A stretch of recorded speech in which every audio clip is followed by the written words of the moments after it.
Assalamu alaikum warahmatullahi wabarakatuh. Class 6.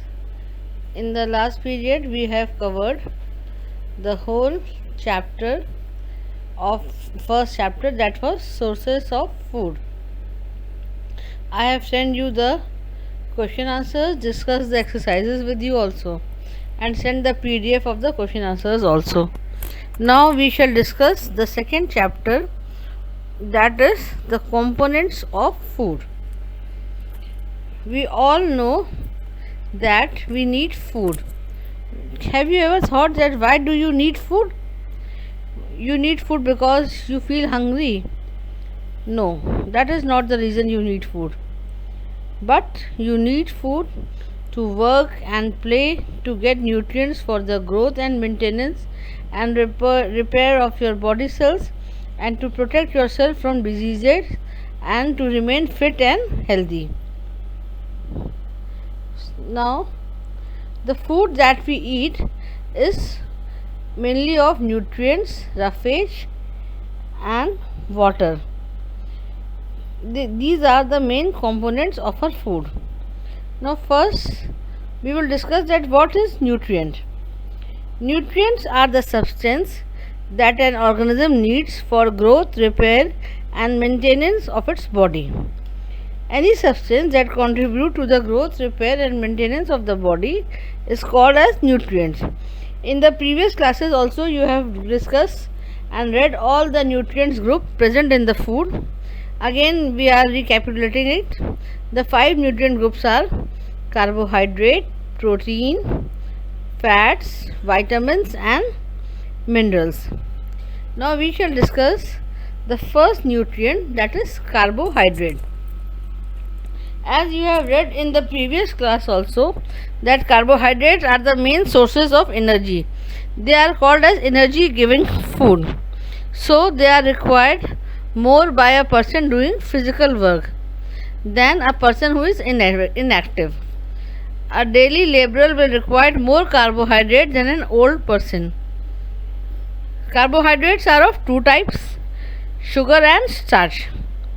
Now we shall discuss what is sugar and what is starch. Sugar are simple carbohydrates. They are found in the form of glucose and fructose. They have a very sweet taste and they give instant energy.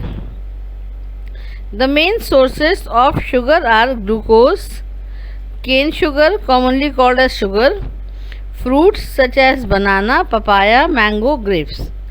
And second type of carbohydrate is starch, that is a complex carbohydrate. It is mainly the reserve food material of the plant. That is, the plant stores energy in the form of starch. If you taste pure starch, it is tasteless and odorless and white in color. Starch provides comparatively slower energy than sugar. The main sources of starch are wheat, rice, maize, bajra, potato and sweet potato. Now we shall discuss the activity 1 of your book, that is to test the presence of starch in a given food sample. How will you know that your given food has starch or not? For this there is a simple experiment, very simple experiment. You take the given food material and pour few drops of iodine solution on it, and you will observe that the color of the food material turns blue black. In this activity 1, a raw potato is taken, a slice of potato is taken and few drops of iodine is dropped on its curved surface with the help of a dropper, and you will observe that you will observe a blue black color when iodine drops fall on the cut surface of potato. Not only potato, you can repeat this experiment by any other food also, like powdered pulses, boiled rice, maize, a slice of bread, anything. The second nutrient that we are going to discuss is protein. As you have already read in the previous class, that proteins are the building blocks of the body. They are the building blocks, so our children in growing stage need more protein. Okay, and a person who is people who is recovering from illness or a pregnant woman needs more protein. Proteins can be obtained from plants and animal both. The best source of plant protein are beans, that is soya bean or kidney beans, nuts like almond, cashew nut and groundnut, pulses like gram, moong and tur dal, and cereals like maize and wheat.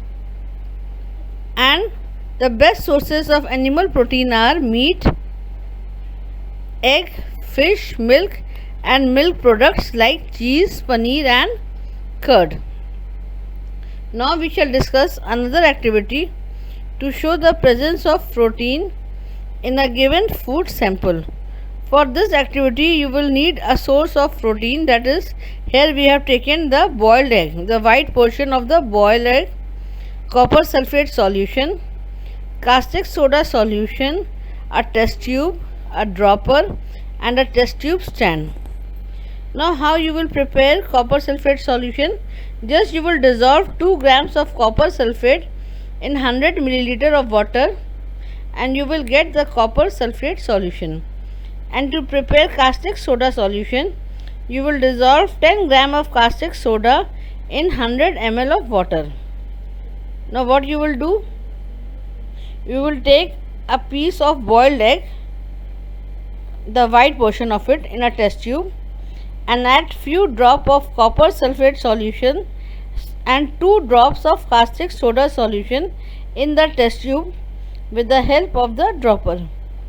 You will shake the test tube well and allow it to stand for a minute and see what happens. After a few minutes you will observe that the content of the test tube turns violet. From this you conclude that the given food material contains protein because caustic soda and copper sulfate solution turns protein into violet. You can repeat this activity by other sources of protein like pulses, beans or meat also. This is all for today's lecture. Okay, in this we have discussed about the nutrients and 2 nutrients in detail, that is carbohydrate and protein. In the next period we will take further nutrients group. Okay.